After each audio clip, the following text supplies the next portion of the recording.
kemudian rekan saya Melia Rifka Yunita, Edmunita Ningrum, Lestari Milatul Husnia, dan Enita Setiawati Zega. Next. Ini adalah beberapa submateri yang akan kami sampaikan pada hari ini. Materi pertama mengenai The Nature of Community akan disampaikan oleh rekan saya, Enita.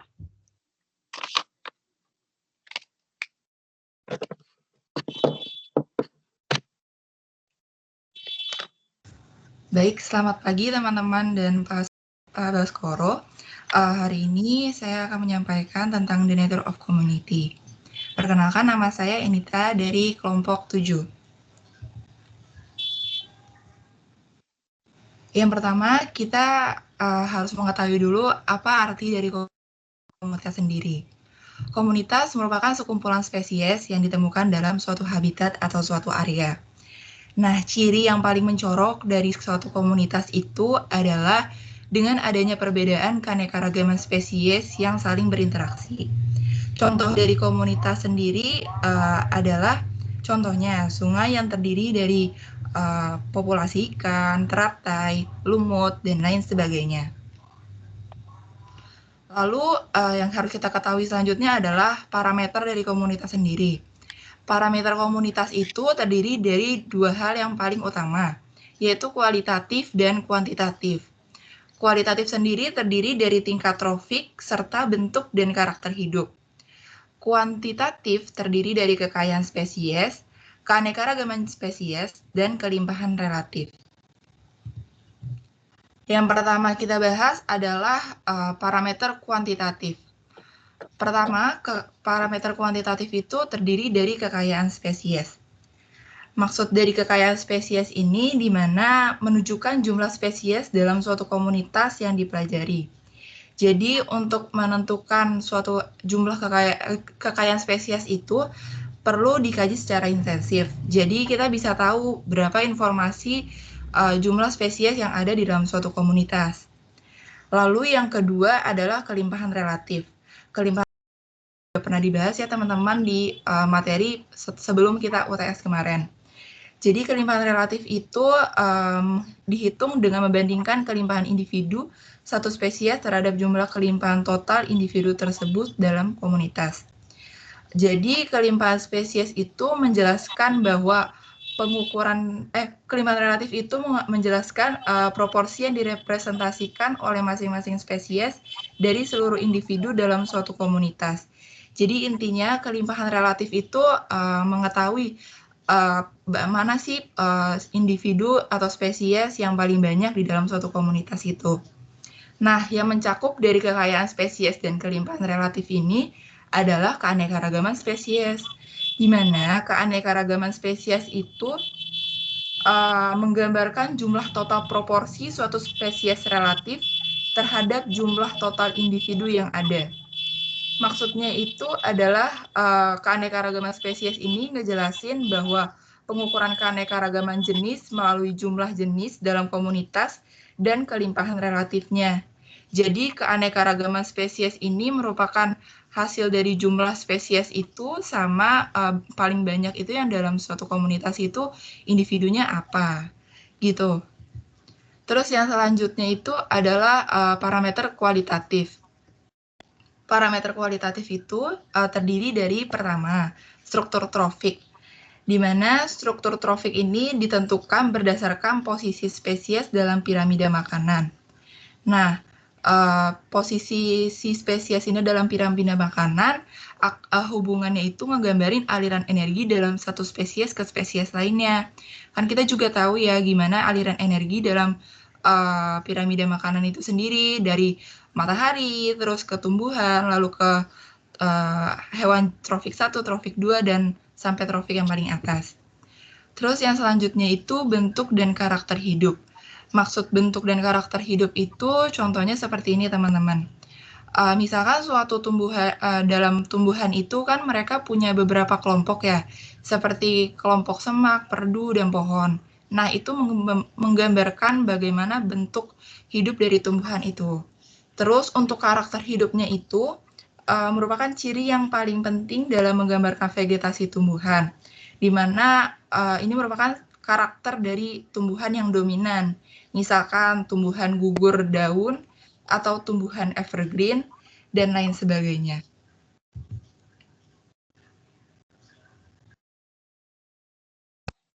Baik, materi selanjutnya yaitu mengenai community change. Next. Community change atau perubahan komunitas adalah proses perubahan komunitas biologi dari waktu ke waktu, yang dalam prosesnya mencangkup peningkatan keanekaragaman spesies dan perubahan komposisi spesies. Nah, perubahan komunitas ini biasanya disebabkan oleh adanya pertumbuhan dan berkembangnya spesies baru menuju ke arah lingkungan yang lebih teratur dan stabil. Nah, proses perubahan komunitas ini biasa kita kenal sebagai suksesi atau suksesi ekologis. Suatu proses suksesi ekologis akan berakhir apabila suatu lingkungan telah mencapai keadaan yang stabil atau mencapai tahap klimaks. Next.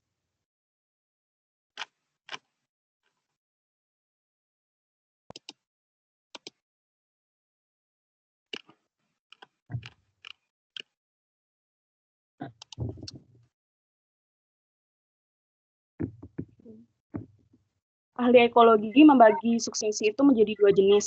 Yang pertama ada suksesi primer dan suksesi sekunder. Lanjut, Anita. Next. Ya, yang pertama suksesi primer. Nah, di dalam suksesi primer, organisme itu akan mulai menempati wilayah baru yang belum ada kehidupan sama sekali. Contohnya adalah pulau vulkanis baru yang terbentuk karena adanya letusan gunung berapi. Suksesi primer ini akan terjadi ketika komunitas awal terganggu dan mengakibatkan komunitas hilang secara total, sehingga di tempat tersebut akan terbentuk substrat dan habitat yang baru. Suksesi primer ini dapat terjadi akibat gangguan yang menimbulkan kerusakan fatal pada suatu komunitas, baik secara alami maupun buatan. Gangguan secara alami, contohnya adalah bencana-bencana alam seperti tanah longsor atau letusan gunung berapi. Sedangkan gangguan buatan itu bisa disebabkan karena perbuatan manusia, seperti kegiatan penambangan timah, batu bara, dan minyak bumi.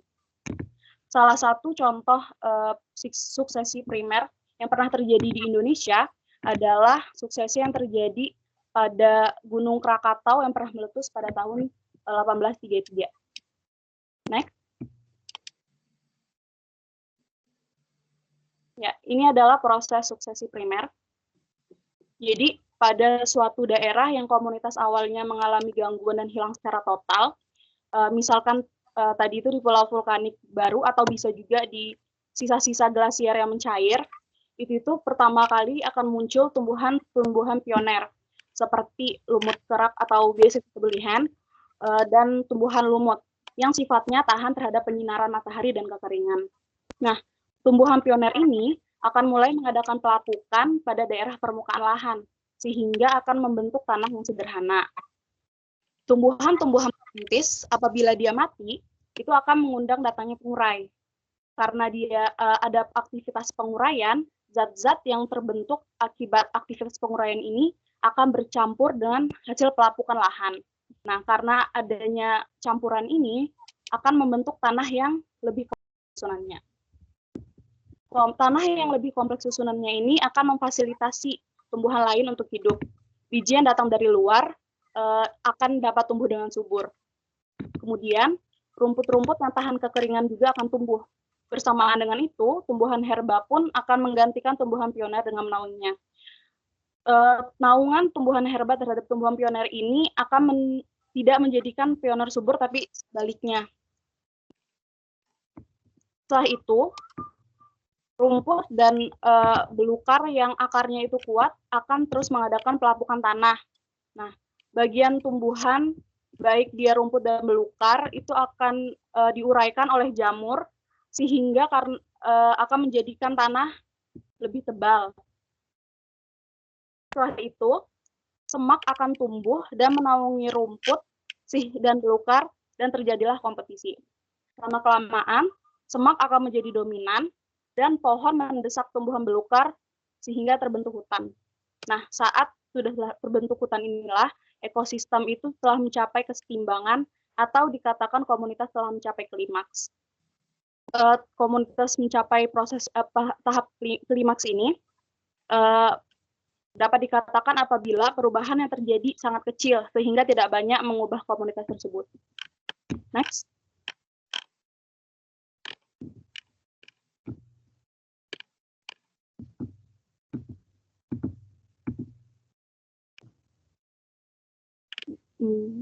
Boleh di next, Anita?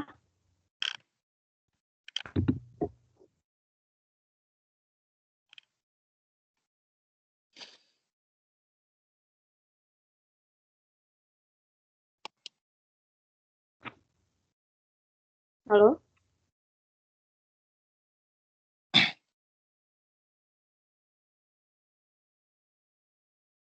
Sebelumnya ya? Slide sebelumnya dulu.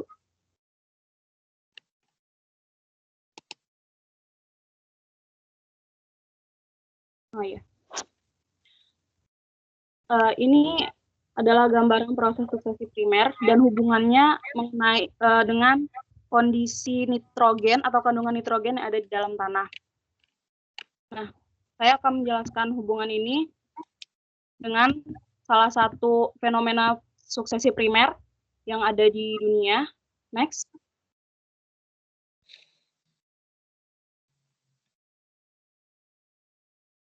Ini adalah suksesi primer yang terjadi di Glacier Bay yang ada di Tenggara Alaska.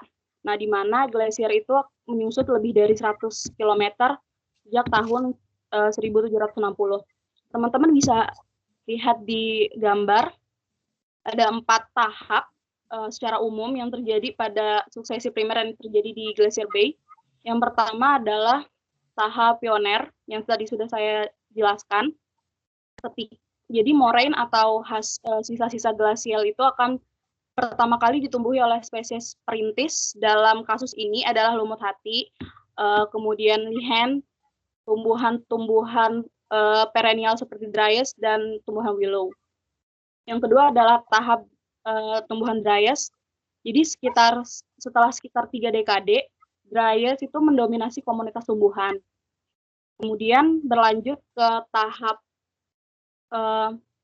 elder stage. Elder ini adalah suatu jenis tumbuhan berbunga. Kemudian pada tahap ini tumbuhan elder mulai menumbuhi lahan glasier yang telah mencair tadi, sehingga membentuk semak belukar yang lebat dengan tinggi hingga 9 meter. Tahap yang terakhir, dalam 2 abad berikutnya, tumbuhan elder itu tetap hidup. Namun kemudian mulai ada tumbuhan-tumbuhan tingkat tinggi seperti mara dan pohon-pohon hemlock. Next. Nah, ini tadi yang saya jelaskan tentang perubahan kandungan nitrogen selama suksesi di Glacier Bay. Nah, jadi suksesi pada puing-puing atau sisa glasier itu terkait dengan perubahan unsur hara tanah dan faktor lingkungan yang disebabkan oleh adanya transisi di vegetasi. Nah, karena tanahnya gundul, daerah glasier itu akan memiliki tanah dengan kandungan nitrogen yang rendah. Hampir semua jenis tumbuhan pioner yang memulai suksesi memiliki pertumbuhannya lambat dan warna strukturnya kuning karena pasokan nitrogennya yang terbatas.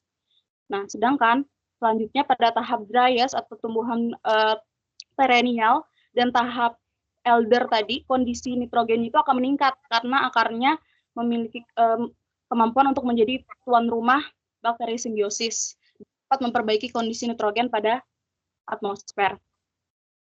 Nah, kandungan nitrogen dalam tanah itu akan meningkat dengan cepat selama suksesi tahap elder dan terus meningkat selama tahap terakhir atau tahap tumbuhan-tumbuhan tinggi. Dengan mengubah sifat tanah, tanaman pioner tadi dapat memfasilitasi kolonisasi oleh spesies tanaman baru selama suksesi. Next.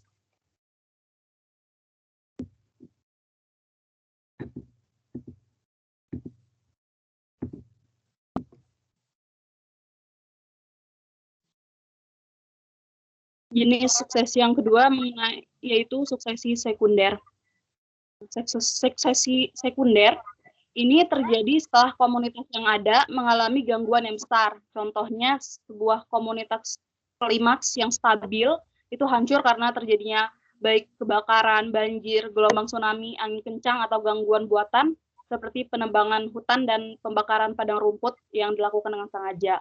Namun, pada suksesi sekunder, gangguan-gangguan tersebut tidak merusak total organisme, sehingga substrat lama dan benih-benih tumbuhan masih ada. Salah satu contoh suksesi sekunder adalah kebakaran yang terjadi pada tahun 2006 pada kawasan Taman Nasional Tanjung Puting. Next. Nah, ini adalah proses suksesi sekunder. Jadi pioner spesies pada proses suksesi sekunder ini dia dari tumbuhan anual dan rumput-rumputan serta tumbuhan perennial. Nah, komunitas padang rumput dan bunga liar itu akan tumbuh pertama kali, kemudian diikuti oleh tumbuhan semak-semakan, baru setelah itu ada pohon-pohonan yang muncul kembali. Nah, setelah itu wilayah tersebut yang mengalami suksesi akan kembali menjadi hutan hingga gangguan yang berikutnya akan muncul. Next. Ini adalah mengenai status klimaks. Klimaks itu sendiri adalah suatu tahapan akhir dari suksesi ya. Ia adalah komunitas akhir atau hasil stabil dari seri suksesi. Ada 3 pemikiran mengenai status klimaks. Yang pertama adalah monoklimaks, yang merupakan pemikiran Clement, yang mengatakan bahwa pada setiap wilayah iklim hanya akan ada satu komunitas klimaks, hasil dari perkembangan komunitas. Nah, satu-satunya faktor yang penentu kondisi ke arah status klimaks ini hanyalah iklim. Kemudian yang kedua adalah poliklimaks, yang merupakan pemikiran Tansley. Pada teori ini, Tansley mengungkapkan bahwa pada suatu wilayah klimaks dapat terjadi beberapa komunitas. Dan unsur-unsur yang terlibat itu bukan hanya iklim, namun juga unsur-unsur seperti kelembaban tanah, unsur hara tanah, aktivitas hewan, dan faktor lain. Kemudian yang terakhir adalah pola klimaks. Pemikiran ini diformulasikan oleh R.H. Whittaker pada tahun 1990 yang menekankan bahwa komunitas alami beradaptasi pada seluruh faktor lingkungan dan komunitas klimaks itu akan bervariasi secara teratur. Ya.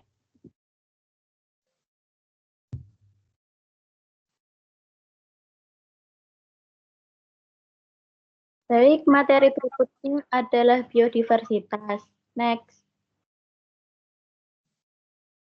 Nah, selanjutnya ada pengukuran kelimpahan dan keanekaragaman jenis. Pada pengukuran indeks kelimpahan, terdapat rumus DI sama dengan NI per N dikali 100%. Keterangannya yaitu DI adalah indeks kelimpahan, NI adalah jumlah individu yang ada, N adalah jumlah total individunya. Nah, dengan perhitungan ini, kita dapat mengetahui organisme mana yang dominan dan yang kurang dominan pada suatu habitat. Oke, next.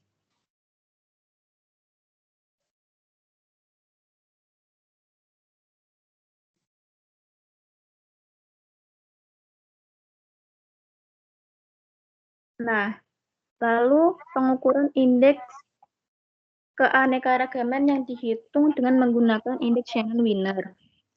Rumusnya di sini H aksen sama dengan P ln P.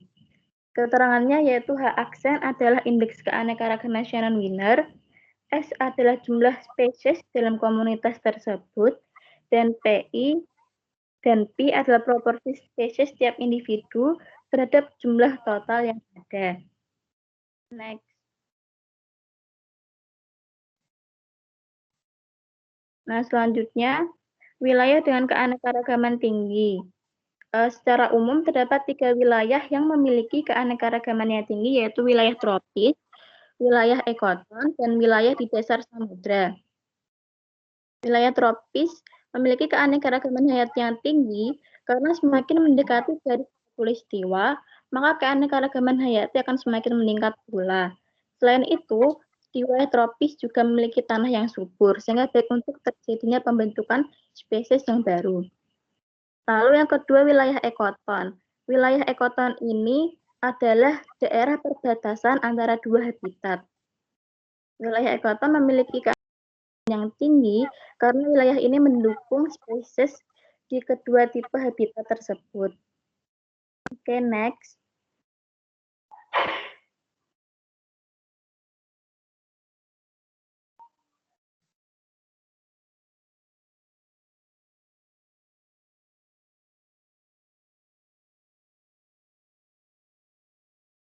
Bisa slide selanjutnya, Enita. Nah, lalu ada beberapa faktor yang menjadi penentu gradien atau perbedaan pada keanekaragaman hayati. Nah, di antaranya yaitu faktor sejarah, heterogenitas spasial, kompetisi, predasi, iklim dan variasi musiman, produktivitas, dan gangguan. Nah, faktor yang pertama yaitu faktor sejarah. Faktor sejarah ini memiliki dua komponen, yaitu komponen pertama bahwa organisme yang tinggal di iklim tropis akan berevolusi lebih cepat dibandingkan dengan organisme yang tinggal di daerah beriklim sedang. Lalu komponen yang kedua yaitu wilayah tropis umumnya memiliki jangka waktu yang lebih lama, sehingga spesies yang ada di wilayah tersebut dapat berkembang lebih lama pula. Yang kedua, heterogenitas spasial, yaitu faktor fisik atau lingkungan yang semakin bermacam-macam atau heterogen akan menyebabkan komunitas tumbuhan dan hewan yang ada di dalamnya juga lebih kompleks. Sedangkan untuk kompetisi ini, kompetisi akan mempengaruhi keanekaragaman yang berada di habitat tertentu. Karena dengan adanya kompetisi, itu dapat mempengaruhi pertumbuhan dan perbiakan antara individu-individu yang bersaing tersebut. Lalu predasi, terdapat predator dan parasit di daerah yang tropis lebih banyak dibandingkan di daerah yang beriklim sedang. Keduanya akan menekan populasi mangsanya, sehingga dapat mengurangi jumlah dari organisme yang dimangsa tersebut. Selanjutnya terdapat iklim dan variasi musiman. Di sini semakin stabil iklim dan semakin sesuai iklim tersebut dengan kebutuhan organisme yang tinggal di dalamnya, maka akan menyebabkan semakin banyaknya spesies yang ada. Untuk produktivitas, semakin tinggi produktivitas suatu organisme, maka keanekaragaman hayati akan meningkat pula. Lalu yang terakhir adalah gangguan. Gangguan ini dapat menyebabkan ketidakseimbangan pada komunitas. Maka jika terjadi gangguan, atau gangguan tersebut sering terjadi, maka banyak spesies organisme yang atau mengalami laju pertumbuhan yang rendah. Gangguan ini dapat disebabkan oleh faktor alam seperti gunung meletus, tanah longsor, dan lain sebagainya. Lalu bisa juga disebabkan karena faktor manusia seperti aktivitas penambangan. Next.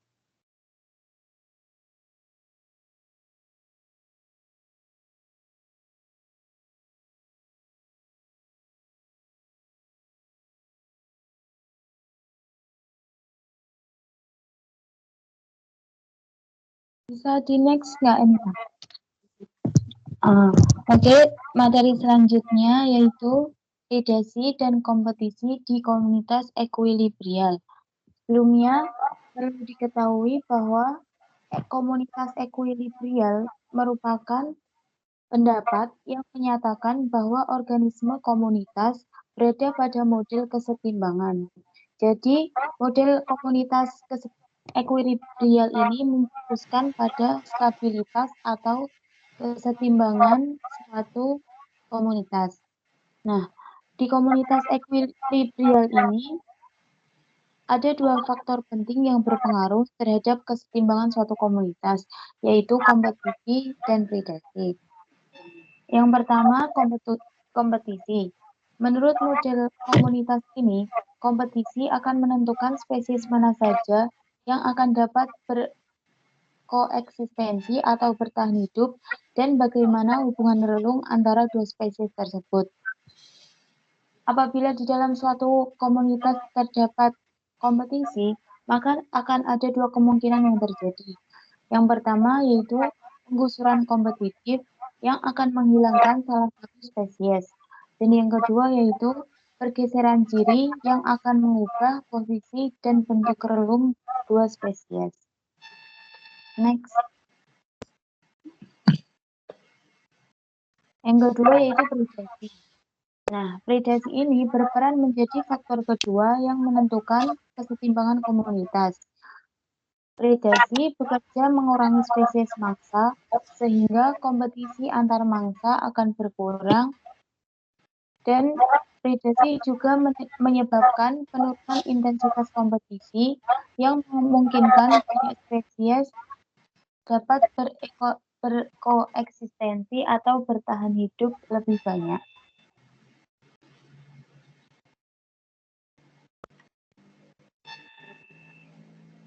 Next.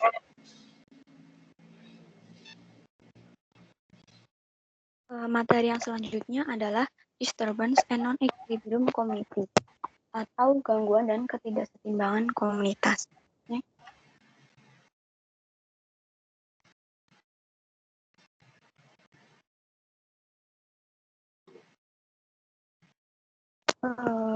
Di alam, komunitas berada pada keadaan tidak stabil panjang masa karena adanya faktor gangguan.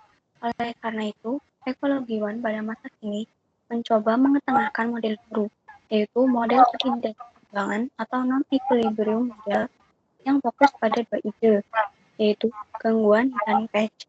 Model ini dikemukakan pertama kali oleh Gleason 1929.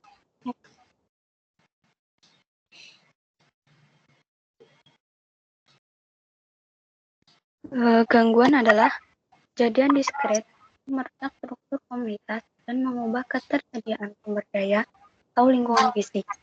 Gangguan dapat berupa perubahan iklim, angin, penyakit, atau faktor yang lain. Gangguan dapat menyebabkan terhambatnya proses suksesi. Tadi kan sebelumnya sudah disebutkan bahwa model ketidakseimbangan fokus pada dua ide, yakni gangguan dan patch. Nah, patch ini adalah area yang relatif homogen yang berbeda dengan sekelilingnya. Kemudian Connell 1979 mengajukan hipotesis gangguan intermediate. Menurut Connell, gangguan yang kecil tidak kondusif bagi komunitas karena pada kondisi ini kompetisi dan predasi akan memainkan peran di komunitas. Sebaliknya, gangguan yang besar juga dapat merusak komunitas.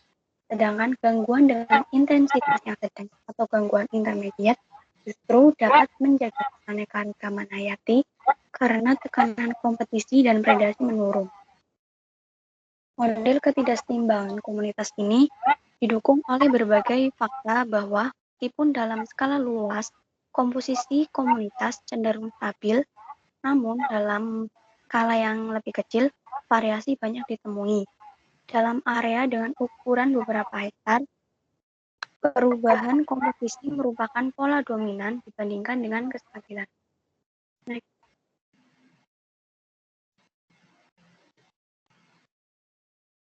Ini sumber yang kelompok kami gunakan ada dari buku Campbell, terus Moles, buku Pak Ruli. Next.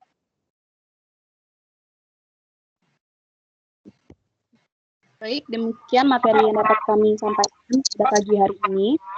Untuk sesi berikutnya yang tanya jawab, kita kembalikan ke moderator.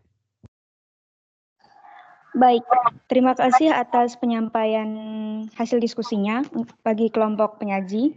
Selanjutnya adalah sesi tanya jawab dengan beberapa poin yang perlu diperhatikan, yaitu bagi penanya, silakan memakai fitur raise hand, dan jika telah dipersilakan, dimohon untuk menghidupkan fitur mikrofon atau mengetik pertanyaan pada room chat. Penanya diutamakan bagi yang belum pernah bertanya, dan hal ini juga tidak menutup kemungkinan bagi yang sudah pernah bertanya. Kesempatan tanya jawab kita laksanakan dengan satu termin berisi 3 penanya, dan waktu tanya jawab kami batasi hanya 15 menit. Jika dibutuhkan diskusi, maka akan diberikan waktu selama 3 menit. Silakan bagi peserta yang ingin bertanya untuk memakai fitur raise hand.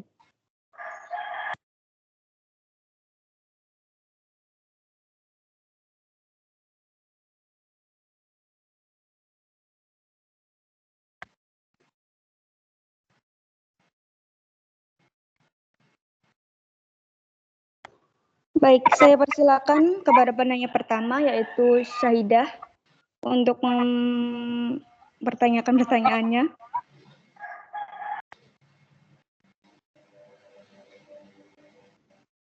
Baik, Hania. Terima kasih atas kesempatannya. Di sini saya ingin bertanya. Tadi dikatakan bahwa suatu ekosistem yang mengalami suksesi dikatakan sudah stabil apabila telah mencapai suatu titik atau status klimaks. Nah, sedangkan status klimaks sendiri itu terdiri atas 3 jenis. Nah, status klimaks yang dimaksud itu mengacu pada status klimaks yang mana di antara ketiga jenis status klimaks tadi? Terima kasih. Baik, bagaimana kelompok penyaji? Apakah sudah memahami pertanyaannya? Iya, Hania, sudah. Oke. Silakan untuk penanya kedua. Bisa melakukan fitur raise hand.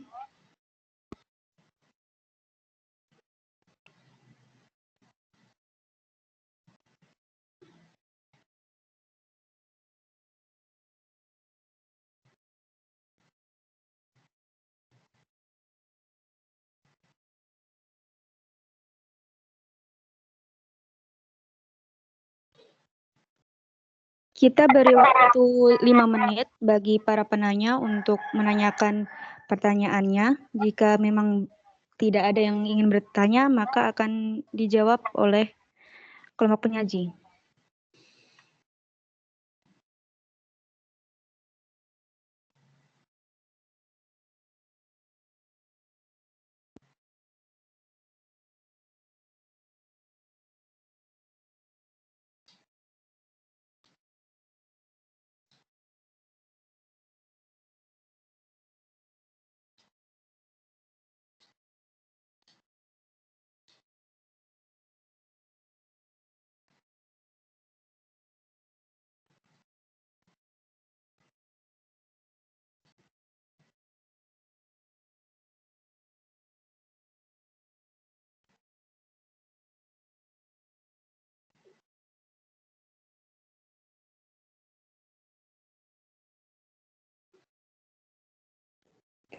Seraya menunggu pertanyaan selanjutnya, untuk kelompok penyaji apakah sudah menyiapkan jawaban untuk penanya pertama?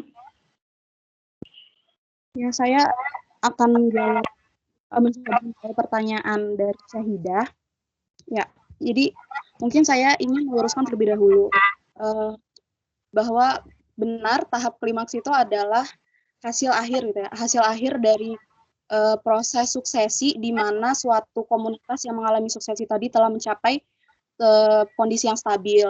Nah, sedangkan pada yang di akhir tadi yang saya jelaskan mengenai status klimaks itu merupakan pemikiran dari ahli-ahli yang menjelaskan bahwa dari suatu komunitas yang mengalami suksesi itu akan ada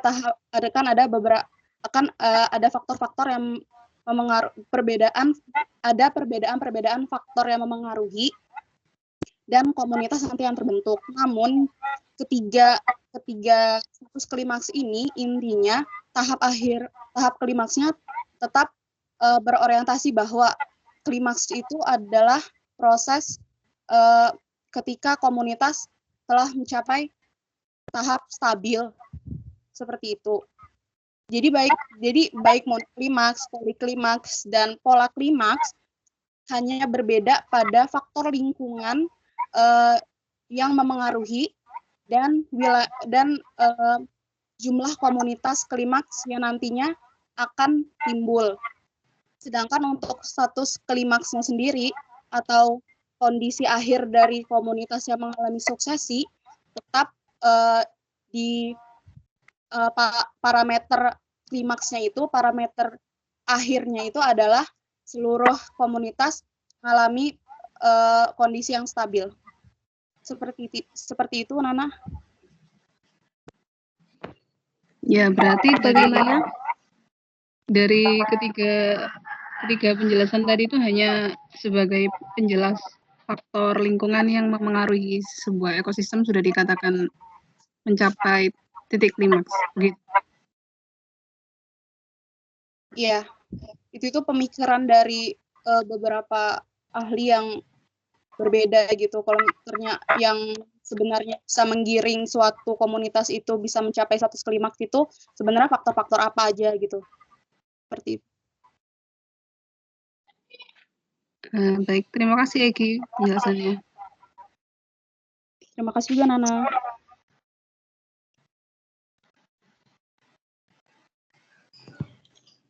Baik, apakah penanya lainnya akan ada? Oke. Pak Bas, bisa kita tutup sesi tanya jawab ini? Yang lain ada pertanyaan?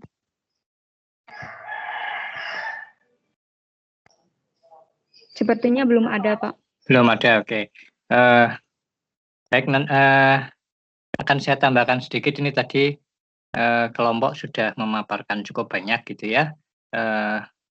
Meskipun ini beberapa materi sebenarnya nanti akan dibahas di topik sesi pertemuan berikutnya seperti struktur komunitas, cara menghitung struktur komunitas, kemudian perkembangan ekosistem suksesi itu sebenarnya nanti, tapi tidak ya saya memaklumi mungkin membaca silabusnya yang kalian hanya per jatah gitu ya. Oh, jatah saya minggu ini itu di belakang akan dibahas lagi. Jadi nanti kesannya akan berulang-ulang. Tapi tidak masalah nanti juga bahkan bisa lebih paham gitu ya. Saya sedikit tambahkan saja dari saya.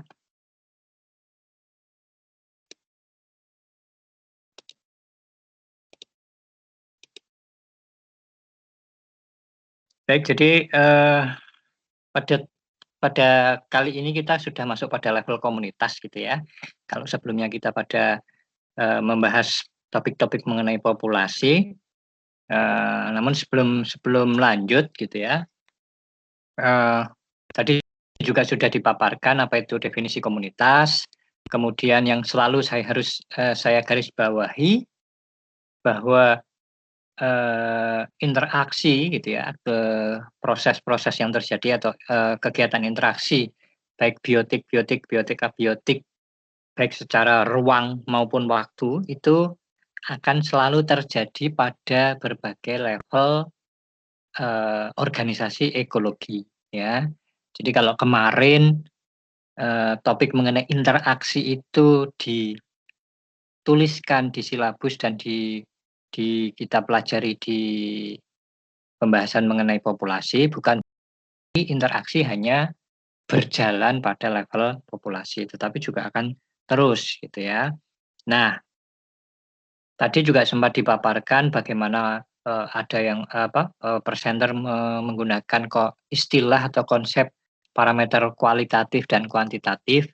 Ya mungkin itu ada satu sumber yang menyatakan begitu, tetapi saya lebih sering dan lebih suka untuk memandang komunitas itu dari tiga sisi ya.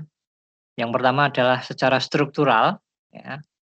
Jadi struktural itu fisik yang bisa dilihat secara langsung ya, ini yang biasanya terkait mengenai keanekaragaman atau biodiversitas ya, yang nanti akan metodenya, cara analisisnya itu nanti di pertemuan berikutnya akan dibahas. Kalau yang di hari ini kita hanya membahas mengenai prinsipnya, konsepnya, meskipun tadi juga sudah dituliskan beberapa rumus ya. Kemudian sudut yang kedua itu adalah proses ya. Apa yang terjadi? Ini yang termasuk juga masalah interaksi itu termasuk dalam proses. Kemudian fungsi itu adalah bagaimana peran. Nah, kadang-kadang proses dan fungsi ini saling melekat gitu ya, saling bersinggungan.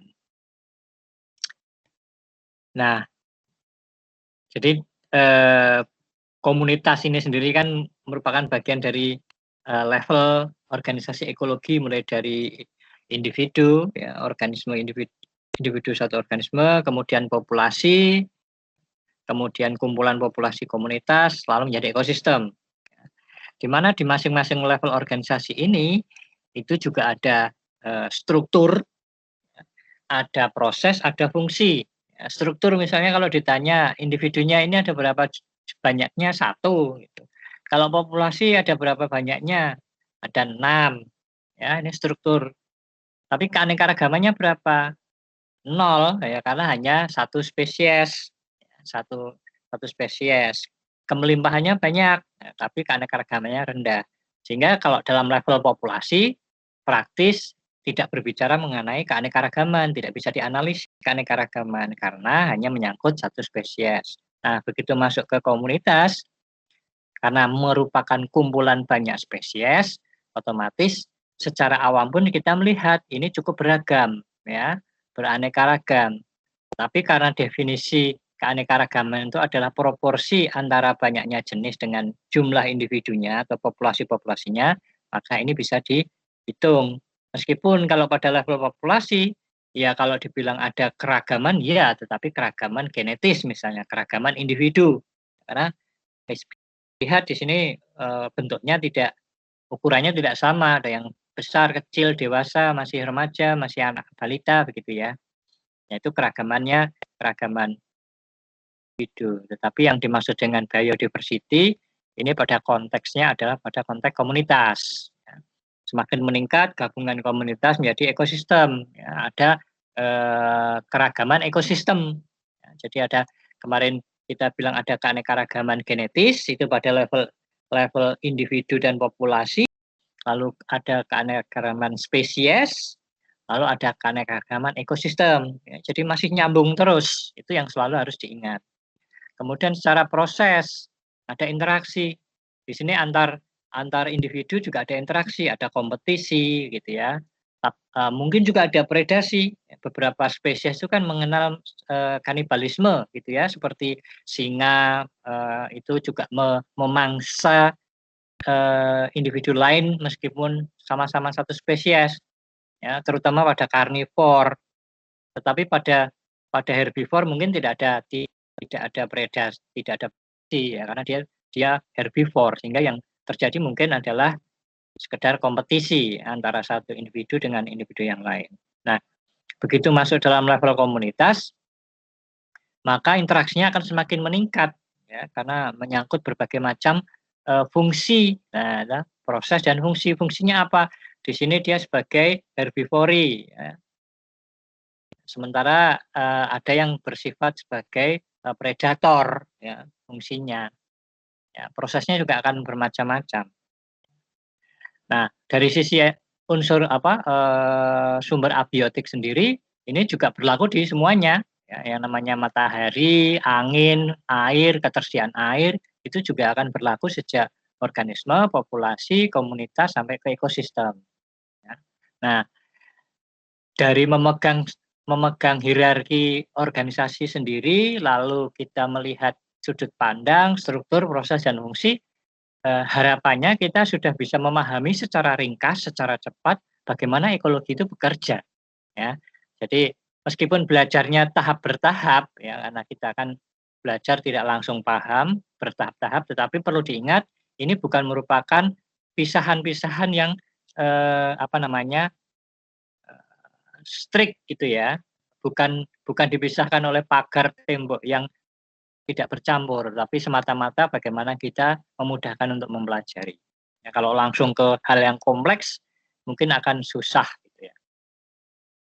Nah, sehingga dalam ekosistem dalam komunitas pun juga akan sama gitu ya, terjadi berbagai macam proses, ada kompetisi, predasi, ya, dispersal, ya, ada spesiasi yang dibahas lebih detail di evolusi, ada gangguan, disturbansi baik karena faktor biotik maupun abiotik, muncul jaring makanan, nis relung, dan guild, ya.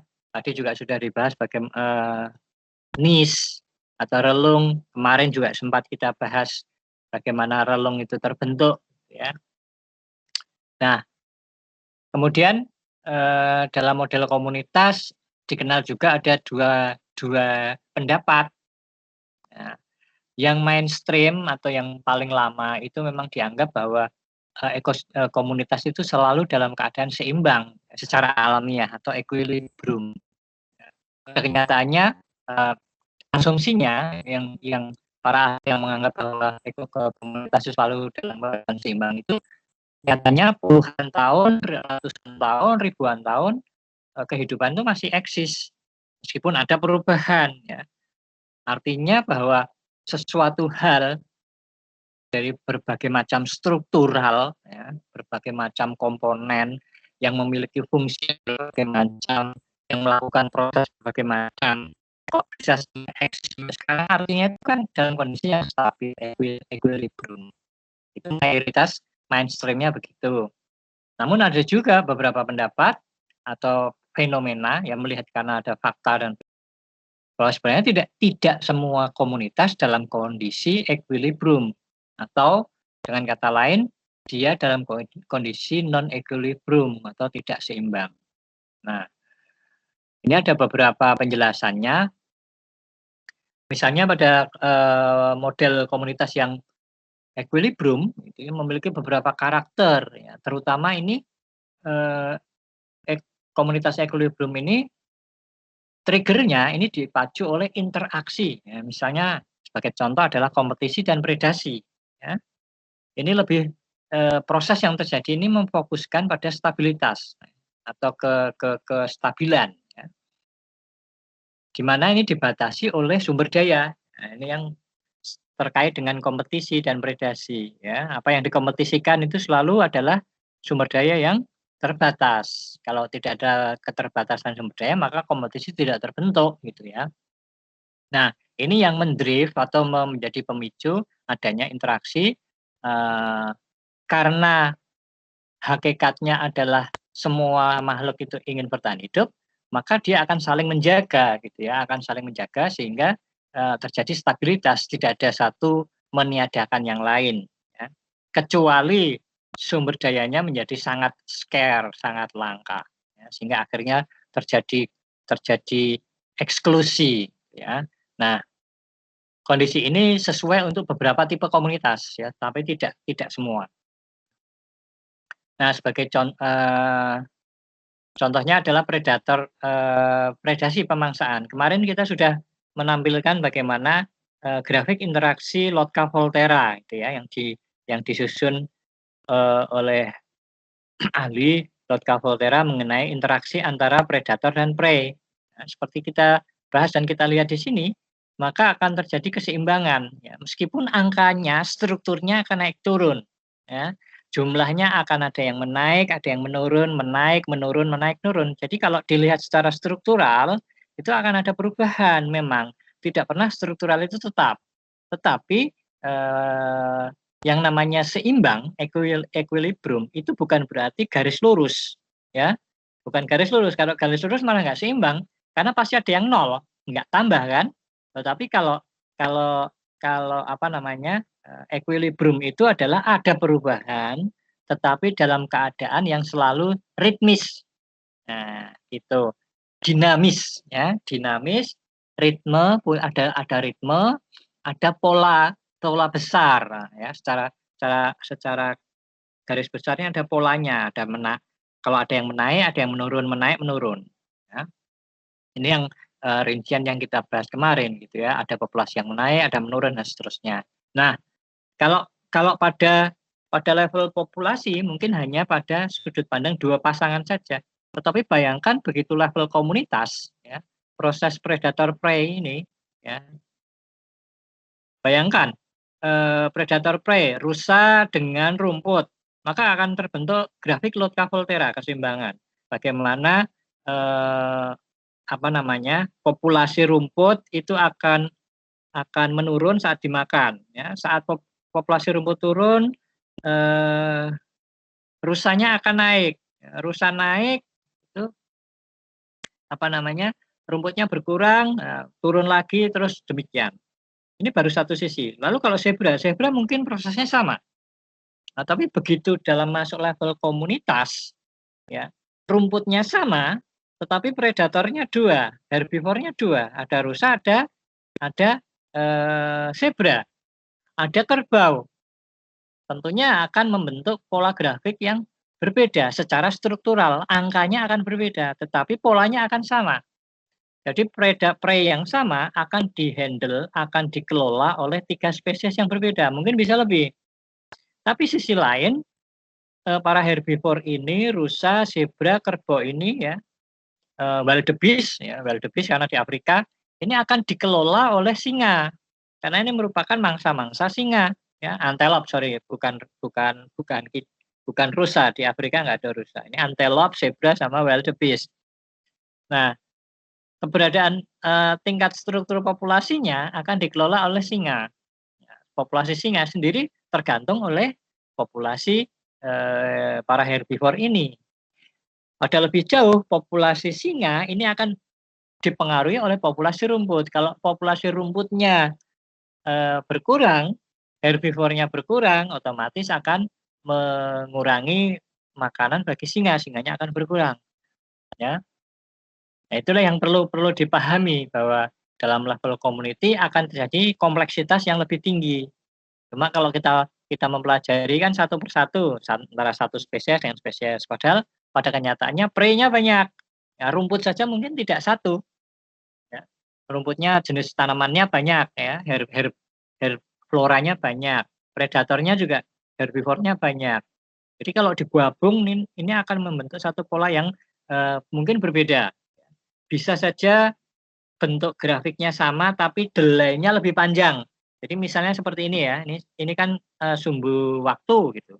Misalnya antara prey untuk menurun lagi, meningkat lagi itu membutuhkan misalnya 5 minggu. Tetapi begitu predatornya ada 3, ada 4, maka kenaikan populasi prey ini menjadi butuh 15 minggu untuk bisa kembali lagi menuju puncak. Ya, jadi bentuknya bisa sama, tetapi waktunya dilatasi, perpanjangan waktu yang diperlukan itu menjadi berubah. Nah, ini mudah-mudahan bisa dipahami gitu ya, yang terjadi pada komunitas. Ya. Nah, itu tadi yang equilibrium. Lalu yang pendapat satunya, bahwa komunitas itu ada pada kondisi yang non equilibrium juga, ya, terutama pada skala spasial yang kecil. Tadi sudah dipresentasikan oleh kawan Anda. Itu ada patch itu bercak, ya, bercak. Contohnya patch dan gangguan. Patch itu misalnya begini, ada hutan tropis yang lebat, lalu tiba-tiba ada pohon yang besar, tua, mati, ya, karena sudah lapuk gitu ya, lalu tumbang. Tumbang kan dia menutupi atau menghancurkan vegetasi yang ada di sekitarnya gitu. Lalu muncul daerah patch, ya, atau padang rumput, tiba-tiba ada genangan air atau kebakaran, itu yang namanya patch, ya. Areanya diskrit, ya, diskrit itu nyemplong-nyemplong, ya, tidak kontinu, tidak berurutan. Nah, berbeda dengan yang equilibrium. Kalau equilibrium itu dibatasi oleh interaksi biotik, ya, maka pada yang non equilibrium itu cirinya adalah dibatasi oleh abiotik, oleh faktor lingkungan, ya. Nah, karakternya dia diskrit, dia mengganggu struktur komunitas terutama. Ya, dia mengubah sumber daya atau lingkungan, di mana juga ragam intensitas dan frekuensinya ini beragam dari tempat ke tempat yang lain, dari waktu ke waktu yang lain, ya. Ini juga akan berpengaruh pada dinamika dan komposisi strukturnya.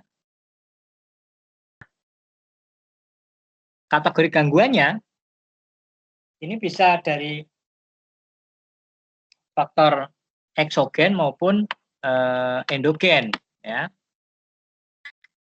Misalnya faktor eksogen ini yang dari faktor abiotik, misalnya ada kebakaran, banjir, ya, angin.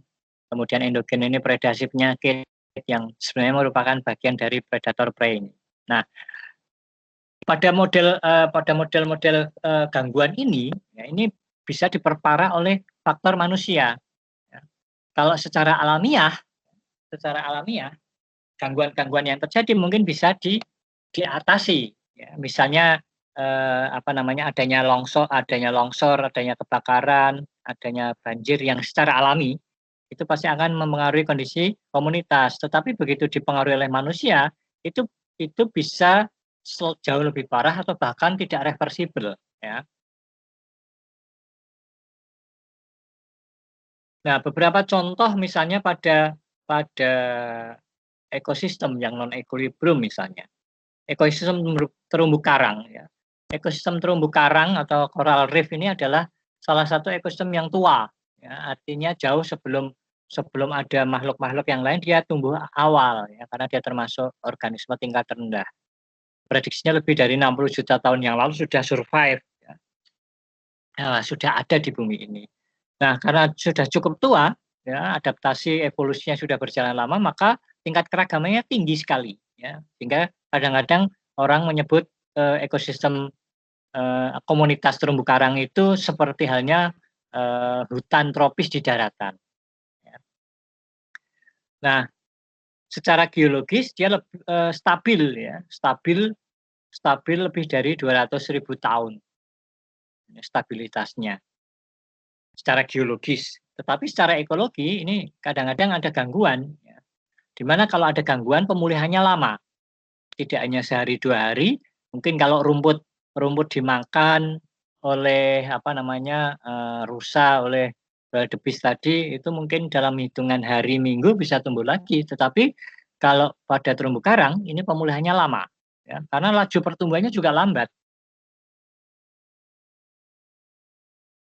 Ya, jadi bagaimana koral terumbu karang ini merupakan organisme koloni yang dipengaruhi oleh yang sensitif terhadap kedalaman air tertentu yang terkait dengan asupan sinar matahari, ya, karena dia bersimbiosis dengan mikroalga di dalamnya, warna-warni itu, sehingga kalau sinar mataharinya berkurang maka pertumbuhannya akan mati. Tetapi sisi lain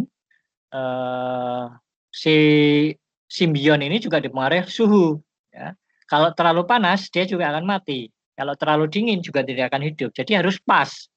Nah, situasinya kalau ada perubahan maka karang-karang yang kehilangan mikroalga ini akan menjadi putih atau pemutihan atau coral bleaching, ya, sehingga ini mati. Jadi meskipun nampaknya ada ini tapi menjadi mati.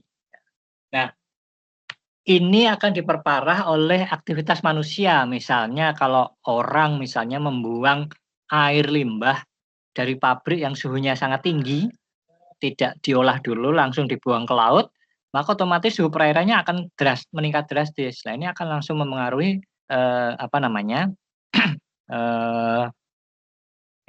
komunitas terumbu karang. Dan apalagi kalau itu berjalan terus-menerus aktivitas manusia karena pabriknya jalan terus sehingga pemanasannya terus, ya, tidak ada jeda, tidak ada pemulihan, tidak ada recovery. Tapi mungkin karena kalau faktor alamiah, meskipun recovery-nya lama tetapi bisa dia kembali lagi karena tidak kontinu faktor gangguannya, ya. Lalu ada contoh lagi misalnya gangguan yang misalnya ini yang saya mungkin pernah sering memaparkan mengenai komunitas ekosistem sabana gitu, ya. Di mana komunitas penyusun utamanya adalah hewan-hewan herbivore dan padang rumput begitu, yang secara alamiah akan selalu timbul kebakaran, ya, meskipun kebakarannya itu sebenarnya tidak negatif, ya, karena dalam komunitas padang rumput itu harus selalu terjadi kebakaran. Mengapa? Karena biji-bijian rumput itu mengalami dormansi, dan untuk memecah dormansi itu harus dengan suhu yang tinggi, dengan api. Justru kalau tidak terbakar dulu, bijinya nggak akan tumbuh meskipun kena air hujan. Jadi kalau biji yang masih dorman kok langsung kena air hujan, dia busuk, ya. Maka dia harus dipecahkan dulu dormansinya. Nah, karena efek manusia, proses pencegahan kebakaran atau kebakaran. Jadi bisa dua sisi manusia itu, bisa membakar lebih luas, ya, lebih lama kebakarannya, atau mencegah tidak terjadi kebakaran. Jadi mencegah kebakaran belum tentu positif, ya, belum tentu cocok untuk ekosistem, tergantung ekosistemnya seperti apa. Kalau ekosistem alami, savana harusnya tetap terbakar, ya. Nah, orang pernah lalu menganggap kebakaran savana itu buruk, Makanya harus selalu diupayakan dengan misalnya sekat bakar gitu ya, dengan tanam akasia yang tanamannya tahan bakar, tahan api. Tetapi ternyata tanaman ini malah menimbulkan interaksi yang negatif. Dia mendominasi, rumput-rumputnya malah tidak tumbuh, memang kebakarannya berkurang. Ya, tapi rumputnya tidak tumbuh, lalu malah berkurang sehingga otomatis memengaruhi herbivore yang ada, misalnya seperti banteng Jawa yang ada di Taman Nasional Baluran. Nah, jadi bisa kita lihat bagaimana kondisi hubungan yang terjadi pada komunitas, ya, mulai dari strukturnya, kemudian prosesnya, kemudian fungsinya, bagaimana proses dan fungsi itu terjadi interaksi, sehingga pada ekosistem pada komunitas dikenal ada komunitas yang equilibrium, stabil, ya, seimbang, ada yang tidak seimbang. Yang satu yang seimbang itu biasanya dicirikan oleh adanya interaksi biotik. Ya. Tapi ada juga yang sementara yang non equilibrium itu dipengaruhi oleh biotik. Nah, apakah ada satu komunitas yang terjadi dua-duanya, baik itu pengaruh biotik dan abiotik? Ada. Ya contohnya mana? Ini padang rumput. Ya, pada padang rumput savana ini kan ada interaksi antara herbivore dengan tanaman. Nah, model yang terjadi adalah keseimbangan equilibrium. Tetapi di sini juga terjadi model non equilibrium saat terjadi kebakaran atau mungkin banjir. Ya, jadi memang tidak sesederhana yang kita bayangkan gitu ya. Tidak bisa, oh tipe ini masuk kategori equilibrium, oh tipe itu non equilibrium murni 100%. Bisa saja memang ada komunitas yang hanya satu tipe itu. Misalnya hutan daerah yang lebih basah gitu ya, padang rumput di ujung kulon itu mungkin jarang terbakar atau hampir tidak pernah terbakar. Mengapa? Karena curah hujannya tinggi, jadi tidak pernah kekeringan. Jenis rumput yang muncul beda. Gitu. Dia tidak perlu dormansi api gitu. Dia langsung tumbuh. Tetapi untuk daerah timur, Jawa Timur, Nusa Tenggara itu jenis rumputnya beda karena kering, maka dia lebih dipengaruhi oleh api. Nah, sementara juga ada interaksi dengan herbivore. Jadi ada yang equilibrium, ada non equilibrium. Kira-kira demikian tambahan dari saya. Nanti kalau ada pertanyaan bisa ditanyakan di kolom chat saja.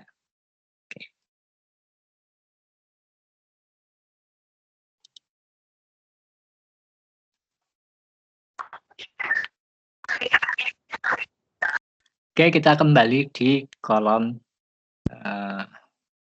chat room.